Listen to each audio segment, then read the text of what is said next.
설교 제목은 선 넘네입니다. 선 넘네. 요새 젊은 아이들 사이에서 유행하는 단어예요. 선을 넘는 거예요. 선을 넘는 거. 지켜야 될 룰을, 울타리를 넘어서서 어떤 함부로 예의 바르지 못한 행동들을 할 때 선 넘네 이런 표현을 쓰는데, 오늘 선 넘는 한 남자를 보게 됩니다. 1절에 보시면 잔치라는 얘기가 나오죠. 잔치. 에스더서에는 이 잔치가 굉장히 중요한 기능을 합니다. 매우 중요한 일의 시작을 알리는 알림 종과 같은 거예요. 알람과 같은 거예요. 이 잔치가 몇 번째 날에 벌어졌습니까? 몇 번째 날? 2절에 보면은 둘째 날에 이루어졌죠. 여러분 잠깐 까먹은 것 같은데, 에스더가 왕과 하만을 위해서 잔치를 2번 열었습니다. 그죠? 첫 번째 열었는데 그날 왕이 내가 나라의 절반이라도 줄게 라고 할 때, 에스더는 조금 더 신중한 의미에서 내일 말하도록 하겠습니다. 그래서 내일이 밝은 거예요. 지난주에는 수상궁의 잠을 이루지 못했던 밤이었습니다. 그죠? 그 밤에 누가 못 잤습니까? 누가 잠을 못 자고 있었어요? 왕이, 아하수에로 왕이 잠을 못 잤습니다. 그리고 또 한 사람 누구일까요? 하만은 이제 모르드게 죽일 일에 신이 나서 잠을 안 잤어요. 그리고 또 한 사람, 에스더도 아마 푹 숙면을 취하지 않았을 거예요. 왜냐하면 둘째 날 잔치 때 아주 중요한 역할을 해야 되고 부담스럽단 말이죠. 하만이라는 국가 2인자를 상대해야 되는 에스더, 정치적으로도 탁월하고 지략가고 아주 그냥 그죠? 재산도 430조 이상을 가지고 있던 거대한 재력가였고, 근데 이 사람이 왕에 의해서 2인자가 되었고, 이 2인자를 연약한 여인 에스더가 상대를 해야 됩니다. 그러나 우리는 알고 있습니다. 하나님에게 에스더의 은혜가 임했다는 것.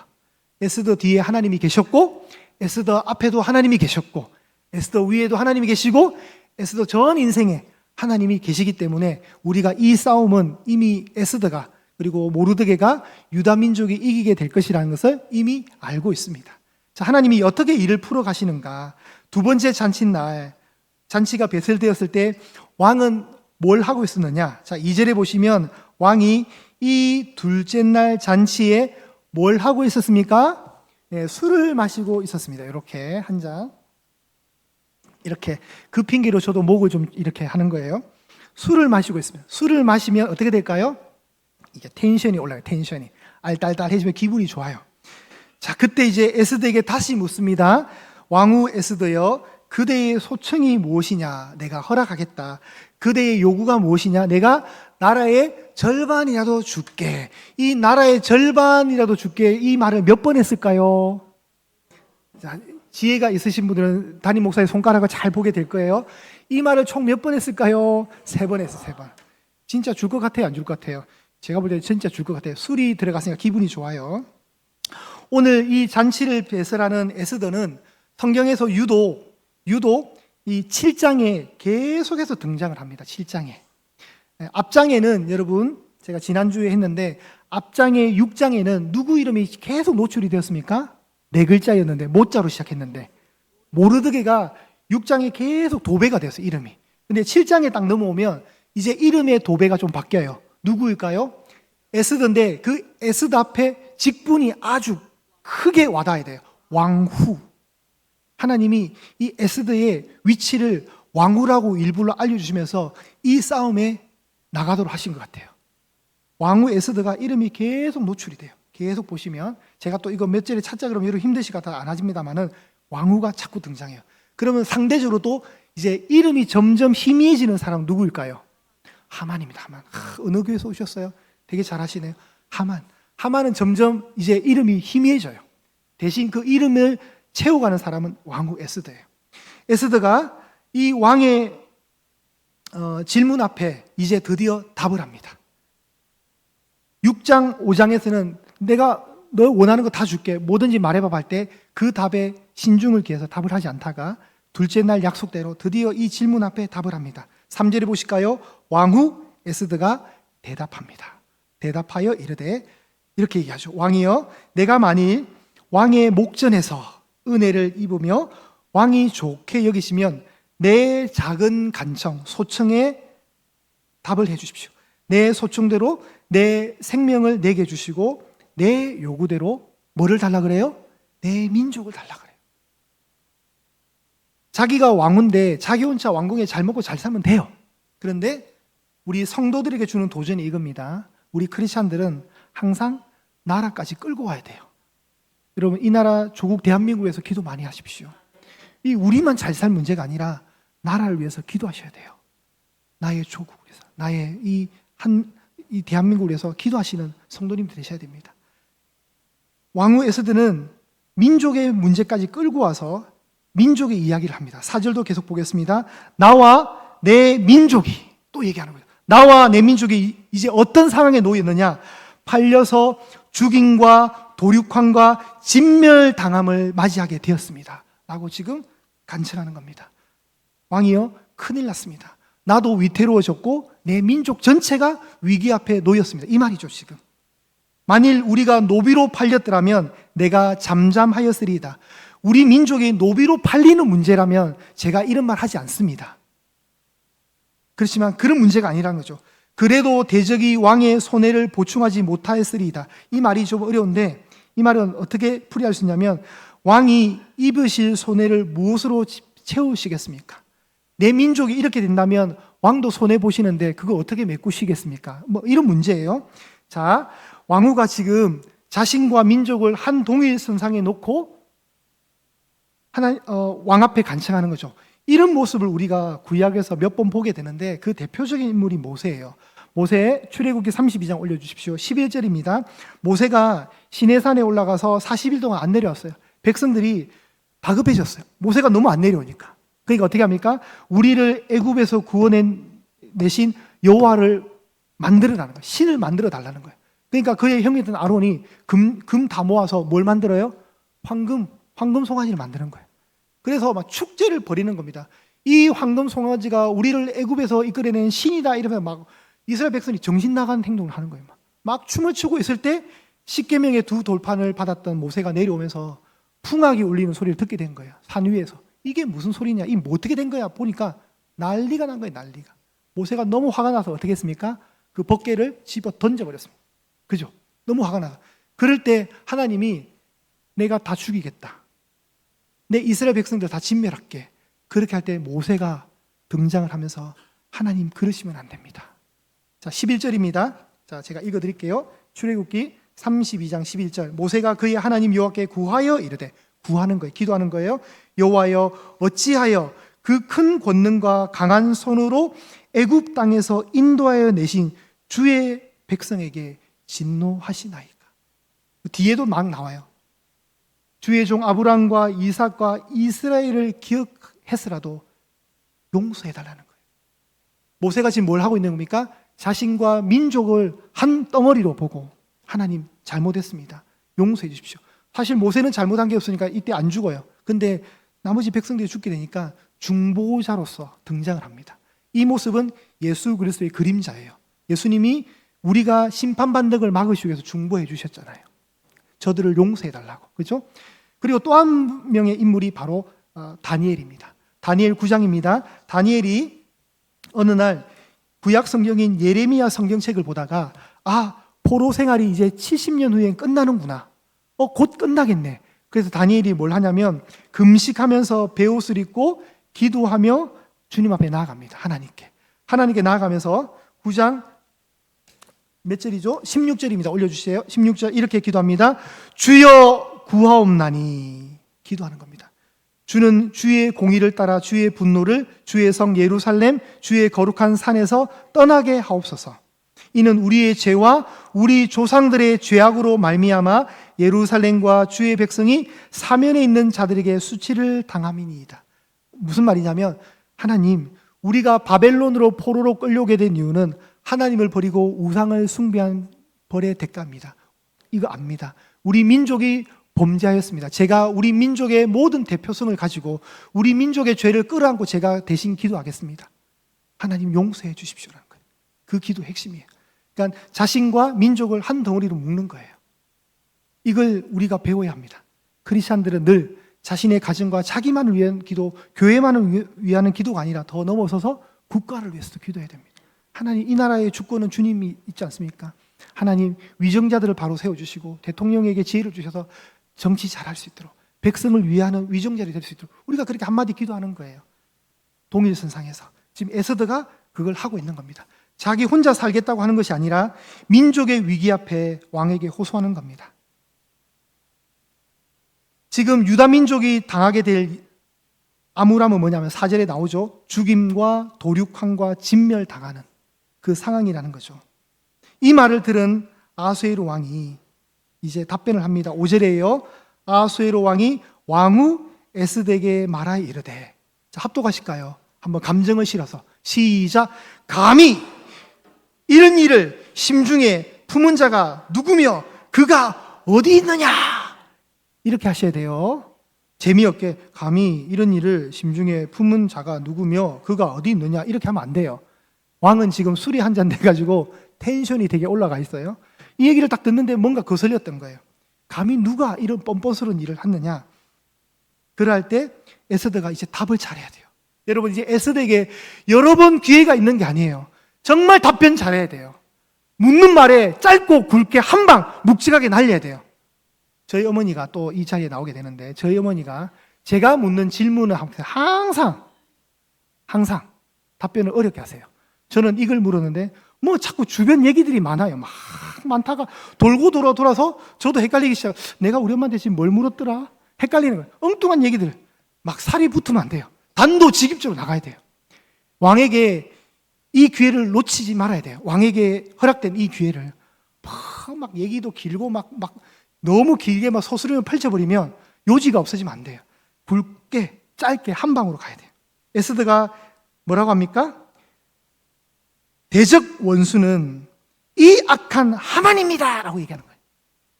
하만입니다. 그러니까 하만이 6절 끝에 보세요. 왕과 왕후 앞에서 어떻게 했다 그래요? 두려웠대. 여러분, 사실 잘 생각해 보세요. 이 말 앞에 하만은 국가 2인자란 말이에요. 이 2인자가 이런 위기를 쉽게 빠져나갈 수 있지 않을까요? 사실 답만 잘해서 변명 잘하면 이거 그냥 쉽게 나갈 수 있어요. 그죠? 이렇게 두려워할 일이 아니에요. 그런데 하나님이 개입하셨으니까 얘기가 달라지는 거겠죠? 하만도 직감하는 거예요. 이거 일이 심각해졌다. 갑자기. 이미 앞전에 어떤 일을 겪었습니까? 자기가 모르드게 죽이려다가 모르드게를 수레에 태우고 왕관 씌우고 옷 입혀가지고 지금 마을 한 바퀴 돌았잖아요. 도성 한 바퀴 돌았잖아요. 왕이 존귀하게 여기는 사람은 이렇게 된다 해서 자기가 말 끌고 돌아다녔잖아요. 지금 그런 수치와 수모를 겪었거든요. 2연타 지금. 자, 근데 문제는 뭐냐면 왜 이렇게 되느냐? 여러분 기억하실지 모르겠는데, 왕이 처음에 하만이 유다 민족을 죽이려고 조서를 꾸밀 때 왕 앞에는 어떤 말을 했냐면, 왕이여, 내가 유다 민족을 노예로 팔겠습니다 라고 했어요. 말은 그렇게 하면서 조서는 다 죽여라고 꾸민 거예요. 그게 왜 그렇게 됐을까요? 한번 자막 준비되어 있나요? 자, 히브리어 발음에 되면 앞에 이렇게 맞아요. 레아부담 이건 죽이다는 뜻이고, 라아바딤 이건 노예로 팔다는 뜻이에요. 발음이 우리나라 말로 별로 비슷한 거 아닌데 그 사람들이 들을 때는 이런 언어 유희가 있어요. 자, 왕 앞에는 하만이 교묘하게 제가 이 유다 민족을 레아부담하겠습니다. 근데 왕은 그 소리를 어떻게 이해한다고요? 아, 유다 민족을 라아바딤 하는구나 라고 듣는 거예요. 다시 우리나라 말로 쉽게 해드릴게요. 자, 그 다음 페이지에 넘기면 나이아가라. 어떻게 읽어야 돼요? 나이아가라는 폭포고, 나이아가라, 내 나이가 어때서, 뭐 그거 아니에요. 지금 어떻게 끊느냐에 따라 이해도가 다르잖아요. 그러니까 하만이 왕 앞에는 나이아가라 폭포입니다 얘기하고, 자기가 조서 쓸 때는 나이아가라라고 하는 거예요. 제가 금요일 날 마포구의 그 어느 한 도심을 지나다가 이걸 봤어요. 그 다음 페이지. 안경점 이름이 있는데 안경점 이름이 아이디어예요. 아이디어. 밑에 눈을 존중히 여긴다는 거예요. 이름을 잘 정했더라고요. 그러면서 우리가 또 이해하는 아이디어가 어떤가? 생각이란 뜻의 아이디어가 있잖아요. 그러니까 표기법이 다르지만 소리로 들으면 어떻게 돼요? 비슷하단 말이에요. 그러니까 하만은 아이디어라고 생각이라고 보고하면서 조서에는 어떻게 씁니까? 눈을 존중한다는 뜻의 아이디어라고 쓴 거예요. 우리가 들을 때도 똑같아요. 근데 내용이 다르잖아요. 그런 식의 교묘함을 꾸몄단 말이에요. 그 일을 지금 왕에게 에스더가 폭로한 거예요. 지금 왕이 들으실 때는 우리 민족이 노예로 팔리는 걸로 들었지만 하만은 조서를 꾸밀 때 죽이려고 했습니다라는 이야기예요. 지금 이 이야기가 그렇게 된 거예요. 그러니까 왕이 엄청 화를 내겠죠. 7절입니다. 왕이 노하여 일어나서 그 잔치 자리를 떠나버립니다. 그리고 어디로 갑니까? 왕궁 안에 있는 후원으로 갑니다. 이제 누구만 남게 되었어요? 왕후 에스더와 하만만 남게 되었어요. 그러니 하만이 지금 뭘 합니까? 에스더 왕후에게 생명을 구하는 거예요. 생명을. 7절에 나오죠. 중간에 생명을 구하는. 왜요? 왕이 자기에게 벌을 내리기로 결심했다는 사실을 자기가 직감한 거예요. 큰일 났구나. 그러니까 자기 목숨 살려달라고 에스더한테 구걸하게 되겠죠. 구걸하게 되면서 에스더가 앉아있는 그 걸상 앞에까지 가는 거예요. 자, 그럴 때 그 하만이 에스더가 앉아있는 걸상 앞에 엎드리면서 하고 있을 때 그때 왕이 8절에 보시면 후원으로부터 다시 잔치 자리로 돌아옵니다. 그런데 이게 어떤 일이 벌어지냐면 어떻게 됐어요? 하만이 감히 왕후 앞에 엎드려서 그 상태를 보고 왕은 어떻게 판단합니까? 아니 겁탈하려고 하네? 감히 저 녀석이 내 왕후를 겁탈하려고 하네 된 거예요. 왜 그러냐면 페르시아 법에 의하면 왕 이후에는 왕후와 함께 7걸음을 유지를 해야 돼요. 그 어떤 사람도 왕 위에는 왕후 앞에 7걸음을 넘으면 안 돼요. 선을 넘은 거예요. 선을 넘은 거. 하만이 지금 자기 살려달라고 왕후한테 엎드리다 보니까 이걸 왕은 어떻게 이해하는 거예요? 내 아내를 감히 왕후를 겁탈하는구나. 그렇게 이해를 하는 거예요. 여러분 예전에 우리 조선시대에 우리 주로 왕비들이 임신을 하게 되면 의원이 와가지고 맥을 짚을 때 이렇게 짚어요? 어떻게 해요? 그렇죠. 실을 연결해가지고 참 대단해요. 실을 연결해서 그리고 왕비를 못 쳐다보게 또 뭘 해요? 살짝 가림막을 내는. 참 사극 많이 보셨네요. 뒤에서 굉장히 지금 반응이 좋으세요. 지금 저쪽 편 저쪽에 이게 그런 하물며 여러분 페르시아도 그랬다는 거예요. 왕 위에는 왕후 앞에 그렇게 가는 거 아니란 말이에요. 그게 법이에요. 근데 지금 하만이 너무 다급해가지고 자기 목숨을 애결하기 위해서 선을 넘었네. 그래서 설교 제목이 선을 넘었네요. 선을 넘어버렸어요. 국가 2인자를 왕도 죽여야 되는데 이게 너무 좋은 명분이 생긴 거예요. 지금 그냥 이런 조서 꾸민 일로 오해를 샀다고 하면 하만이 교묘하게 또 빠져나갈 수도 있는데 이거는 지금 현장에서 너무 어마무시한 일이 일어났네요. 그러니까 용서가 될까요? 안 되네. 그러니까 눈치가 빠른 어때요? 옆에 호위무사들이 하만의 얼굴을 천으로 집어드시오. 너는 이제 앞을 보지 못해. 하만을 집어 끌려나가는 거예요. 끌려나가는 거. 상황이 이래 됐어요. 그래서 에스더서의 가장 클라이막스가 오늘 8절이에요. 8절. 여러분 참 아이러니하죠? 모르드게가 무릎을 꿇지 않는 일 때문에 일어난 이 일. 엎드리는 문제잖아요. 엎드리는 이 문제.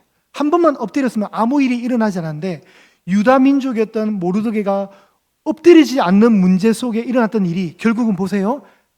하만이 너무 아이러니하죠. 유다 민족 출신이 한 여인에게 엎드리잖아요. 살려달라고. 자기 앞에 엎드리지 않은 민족에게 다 죽이려고 했던 그 계략은 어이없게도 자기가 엎드리게 되면서 자기가 모르드게를 죽이기 위해서 23m짜리 큰 나무를 세우는데 이제 누가 달려 죽습니까? 왕이 너무 대노했잖아요. 왕이 대노했죠. 7절 처음에 보시면 왕이 대노했죠. 근데 10절 끝에 가시면 왕의 노가 그쳤다 그랬어요. 무엇 때문에? 하만을 죽인 일 때문에 이제 왕의 노는 평정을 찾게 된 거예요. 그럴 때 여러분 이 참 궁중 안에서 이 정치라는 게 참 재미있는 것 같아요. 9절 보시면 왕을 모시는 내시의 이름이 나오는데 그 내시의 이름이 뭡니까? 하르보나. 이 하르보나가 이 기회를 딱 보고 살짝 끼어드는 거예요. 여러분 이 하르보나가 어디에 나올까요? 우리가 성경을 한번 찾아보겠는데 에스더서 1장 10절을 한번 찾아보세요. 에스더 1장 10절에 보시면 왕의 최측근 7명의 내시가 있거든요. 왕을 모시는 최고의 최권력층 7명의 내시 중에 누가 나올까요?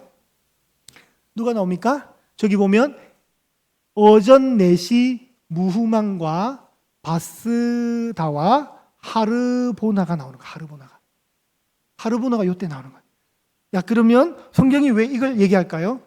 지금 하르보나를 비롯한 이 7명의 내시가 왕의 채측근에서 권력을 막 누리고 있을 때 갑자기 뜬금없이 하만이라는 사람이 등장해서 2인자가 된 거예요. 그럼 누가 제일 배가 아플까요? 이 내시들이 정치 역학적으로 왕의 사랑을 빼앗긴 듯한 질투심이 생긴 거죠. 그래서 이 하르보나가 하만의 행동을 잘 주시한 것 같아요. 어떻게 알 수 있습니까? 하르보나가 왕한테 뭘 이렇게 살짝 일러 바치냐면, 참 얄밉게 일러 바쳐요. 왕이시여, 왕을 위하여 충성된 말로 고발했던 모르드게를 하만이 달기 위해서 나무가 준비되어 있습니다 라고 일러 바쳐요. 고자질이에요, 고자질. 참 잘 살아간다, 그죠? 하여튼 왕궁 안에서 별 일이 다 있습니다. 너무 적대 세력이었던 하르보나 입장에서는 참 마음에 안 들었던 하만이 죽을 수 있는 좋은 기회를 만나고, 마치 왕에게는 모르드게를 그냥 소개하지 않고 어떻게 해요? 왕을 위하여 충성된 말로 고발을 했던 모르드게를 수식어를 더 붙여서 모르드게의 그 공로를 더 생각나게 하는 거예요. 그래, 그러면 저 녀석을 죽여 해서 왕의 명령에 의해서 하만을 나무에 달게 됩니다. 할렐루야. 자, 이 내용이 이제 에스더 7장까지의 스토리입니다. 여러분. 어렵지 않죠? 그죠? 자, 누가 죽었습니까? 하만이 죽었습니다. 하만이 왜 죽게 되었을까요? 하만은 모르드게를 공격하는 순간부터 하나님을 대적하는 사람이 되었어요. 이 싸움을 지금 누가 해주시는 거예요? 하나님이 해주시는 거예요. 찬송가 70장 오늘 우리 불렀습니다. 2절 가사에 이렇게 되어 있습니다. 전쟁을 위해서 이방 나라들이 쳐들어왔어요. 이스라엘. 이방이 떠들고 나라들이 모여서 막 진동해요. 막 말바구 소리와 군사들의 발걸음 때문에 막 진동하고 있을 때 그걸 상상하는 거예요. 우리 주 목소리 한 번만 바라면 천하의 모든 것이 망한다. 그게 70장 2절 가사예요. 지금 그 상황이에요. 막 진동해도 하나님이 입김 부니까 다 날아가더라는 거예요. 자, 그래서 우리가 내릴 수 있는 결론이 뭡니까? 내릴 수 있는 결론. 오늘 본문에 나타나는 하나님은 어떤 하나님입니까? 한번 우리 스스로에게 한번 또 선포해 볼게요. 한번 따라해 보세요. 하나님은 나만 사랑하신다. 옆에 분에게 죄송합니다. 그렇게 얘기하고 얘기하세요. 하나님은 나만 사랑하신다. 그리고 한 번 더, 하나님은 내 편이시다. 항상 내 편이시다. 그래서 이렇게 얘기하십시오. 남편도 남의 편인데 하나님은 내 편이라고. 남편은 남의 편이자. 그래, 남편이자, 남편. 그죠? 그래서 하나님 내 편이시니까 나를 대신해서 하나님 싸워주십시오. 그렇게 힘들 때 고백하시는 거예요. 저도 여러분 얼마나 하나님이 저만 사랑하시는지 모르겠어요. 여러분은 잘 모르겠고 하나님 저를 참 사랑하세요. 정말. 하나님 너무 이기적으로 저만 사랑해 주시는 것 같아요. 부러우시죠, 여러분? 그런데 하나님이 여러분만 사랑하신다니까요. 한 번씩 너무 그냥 자신 없을 때 한 번씩 외치세요. 왜 하나님 나만 이렇게 사랑하십니까? 너무 고마워 죽겠습니다라고 막. 그럼 듣는 하나님도 민망해서 더 사랑해 주실 거예요. 왜 맨날 하나님 내 편만 들어주세요. 너무 감사합니다. 그럴 때 고백하시는 거예요. 오늘 이제 우리가 마지막 부르기의 찬송을 보면 이렇게 가사가 되어 있어요. 보라 하나님 구원을. 가사 한번 올려주실래요? 보라 하나님 능력을, 너희를 위하여 싸우시는 주의 손을 보라.